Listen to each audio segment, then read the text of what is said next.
S ನಮಸ್ತೆ. So ನಮ್ಮದು ನಿನ್ನೆ ಒಂದು ಅಮೇಝಿಂಗ್ ಇವೆಂಟ್ ಇತ್ತು, extravaganza event. So 3 days events ಇತ್ತು. ಆ ಈವೆಂಟ್ಸಲ್ಲಿ ಒಂದು ಬೇಸಿಕಲಿ ಏನು ಇತ್ತು ಅಂದರೆ ಪಾಯಿಂಟ್ ಮಾಡಿ ಹೇಳಿದ್ದು, ಯಾಕೆ ಮನುಷ್ಯ ಬಂದು ವೆಯ್ಟ್ನ ಹೆಲ್ದಿಯಾಗಿ ಮೇಂಟೈನ್ ಮಾಡಬೇಕು, ಅವರ ಹೈಟಿಗೆ ತಕ್ಕಂತೆ ವೆಯ್ಟ್ನ ಮೇಂಟೈನ್ ಮಾಡಬೇಕು. ಅದು ಅಂಡರ್ ವೆಯ್ಟು ಇರಬಾರ್ದು ಅಥವಾ ಒಬೇಸ್ಡ್ ಆಗೂ ಇರಬಾರ್ದು. ಸೇಮ್ ಟೈಮ್ ವೆಯ್ಟ್ ಒಂದೇ ಸಾಕಾ, ಈವನ್ ಹೆಲ್ತ್ನು ತುಂಬ ಚೆನ್ನಾಗಿ ಇರೋದು ಇಂಪಾರ್ಟೆಂಟ್. ಸೇಮ್ ಟೈಮ್ ನಮ್ಮ ಫಿಸಿಕಲ್ ಹೆಲ್ತ್ ಜೊತೆಗೆ ನಮ್ಮ ಮೆಂಟಲ್ ಹೆಲ್ತ್ ಚೆನ್ನಾಗಿರೋದು ತುಂಬಾ ಇಂಪಾರ್ಟೆಂಟ್.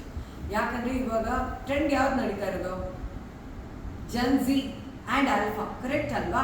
ಸೊ ಇವರಲ್ಲಿ 49% ಆಫ್ ಅಷ್ಟು ಜನ ನಮ್ಮ ಇಂಡಿಯನ್ ಪಾಪ್ಯುಲೇಷನಲ್ಲಿ ಮೆಂಟಲಿ ಫಟಿಗ್ ಇರೋರಿಗೆ, ಮೆಂಟಲಿ ಟಯರ್ಡ್ನೆಸ್ ಆಗ್ತಾರೆ. ಸೊ ಅದಕ್ಕೆ ಹೇಗೆ ಚೆನ್ನಾಗಿ ಮಾಡೋದು, ಅದನ್ನು ಹೆಂಗೆ ಹೊರಗಡೆ ಬರೋದು, ಇದ್ರ ಬಗ್ಗೆ ಬಂದು ನಂದು ನೆಕ್ಸ್ಟ್ ವಿಡಿಯೋಲಿ ಅಪ್ಲೋಡ್ ಮಾಡಿ.